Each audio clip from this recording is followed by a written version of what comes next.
Timing-wise, I'm thinking as you're talking, many clinicians think of, I'll resort to a long-acting injectable after many bad things have happened, and it becomes an end, like clozapine, right?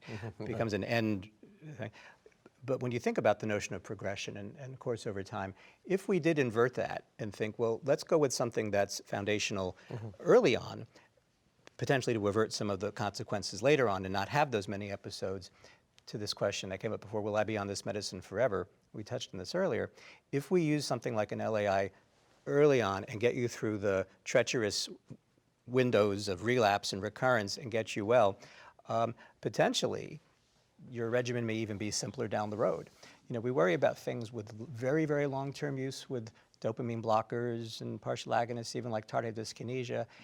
I wonder if rather than think, okay, now that you've been sick for many years and you'll be on a chronic regimen, if we could really put this illness into remission and keep it there early on and get you through a sustained period of wellness, perhaps this would be a medication to think of not at the end, but at the beginning, and then if things are going well and patients have remained stable, our concern about the necessity of a very, very long-term dopamine modulating drug might become less. It's an upfront concern, and then potentially mood stabilizing drugs might fit in subsequently.